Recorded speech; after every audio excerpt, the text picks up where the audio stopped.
चल पड़ी। कहाँ? बोले पालने की ओर।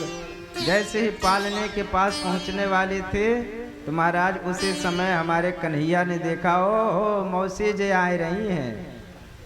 तो महाराज जैसे ही मौसी जी को देखा उसी समय भगवान ने अपने नेत्र को तुरंत बंद कर लिया। विबुद्धतां बालक मारिकाग्रहम् चराचरात्मा सनिमीलते क्षण। निमीलते क्षण। उसी समय भगवान ने अपने नेत्रों को बंद कर लिया। अब भगवान ने नेत्र क्यों बंद किए, इसके संतों ने बड़े भाव दिए हैं। महाराज एक संत तो कहते हैं कि मानो भगवान ने नेत्र इसलिए बंद किए कि महाराज भगवान ने सोचा कि हम आए हैं राक्षसों का संहार कर लिए, और लग रहा है कि महाराज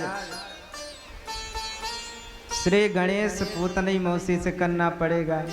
इसलिए पहले भगवान सोच रहे हैं कि भैया कथा प्रारंभ करने से पहले मंगलाचरण कर लेना चाहिए। तो महाराज इसलिए भगवान आंख बंद करके मंगलाचरण कर रहे हैं। अथवा एक संत भाव देते हैं कि महाराज पूतना माया स्वरूपिणी कही गई है। तो पूतना है मायावती और भगवान है मायापति। तो महाराज मायापति के आगे क्या मायावती टिक सकती है क्या? एक और देवी जी आई थी उस समय रामा अवतार में माया का रूप धारण करके। कौन सी देवी जी? रुचिर रूप धरि प्रभु पही आई, बोली वचन बहुत मुस्काई। तुम सम पुरुष नमो सम नारी, यह संयोग विधि रचा विचारी। कौन? शूर्पणखा महाराज। तो उस समय भी आई थी, वो भी सुंदर रूप धारण करके आई थे महाराज, परंतु भगवान ने उस पर एक बार भी दृष्टि नहीं डाली। क्यों नहीं डाली? क्योंकि भगवान एक नारी पतिव्रत रत झारी। भगवान ने एक बार भी शूर्पणखा पर दृष्टि नहीं डाली। शूर्पणखा का अर्थ क्या है? बोले सूप जैसे जिसके नख हो उसको कहते हैं शूर्पणखा। तो आज भी महाराज शूर्पणखा के भतीजियों की कमी नहीं है। तो इसलिए महाराज आई और भगवान ने एक बार भी दृष्टि डाल करके नहीं देखा। देख सीता जी की ओर रहे थे और बात शूर्पणखा से कर रहे थे।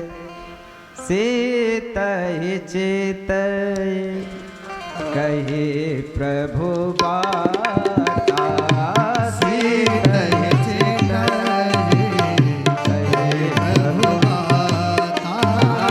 आए कुंवार मोर रघुनाथा, आए कुंवार मोर रघुनाथा। महाराज सीता चितई देख किसको रहे थे? सीता जी को। और बात किससे कर रहे थे? शूर्पणखा से। तो महाराज देख भगवान सीता जी को रहे थे और बात शूर्पणखा से कर रहे थे।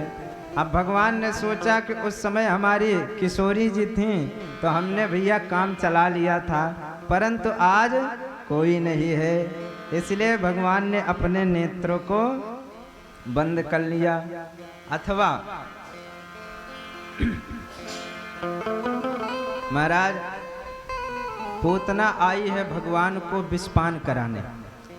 तो भगवान ने सोचा कि अभी तक मैंने बड़ी बड़ी तेजस्विनी माताओं का दुग्ध स्तनपान किया है, और महाराज पहली बार विष पिलाने कोई देवी जी आ रही है, तो विष पीने का अभ्यास हमें नहीं है।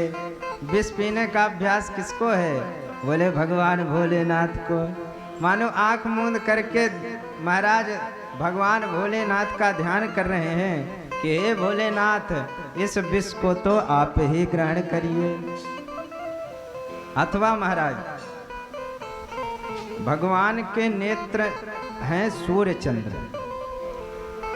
तो महाराज मानो वो बंद करके कह रहे हैं कि सरकार आप इसको मारेंगे तो, परंतु हमारे लोक में इनका कोई स्थान नहीं है।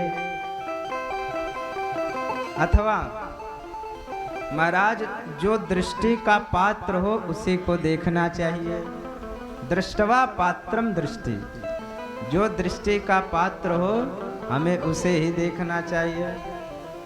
इसीलिए वेद कहते हैं ना, भद्रम कर्णेभिः शृणुयाम देवा भद्रम पश्येम।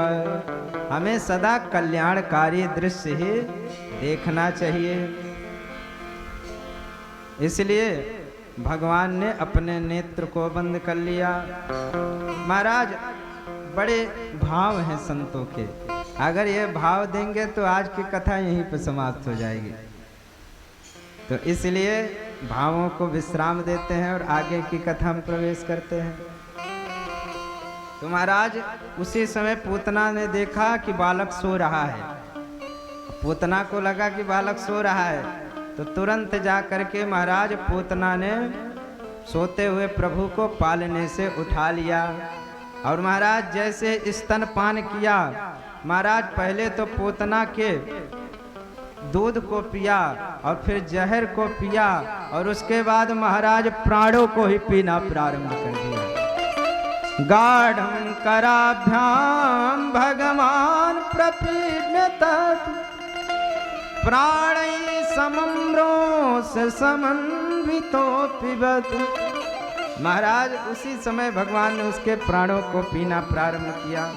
और महाराज जैसे ही प्राणों को पीना प्रारंभ कर दिया, उसी समय पूतना ने कहा, बेटा छोड़ दे बेटा। सामुंच मुंचालमिति प्रभाषिणी निष्पीड्यमाना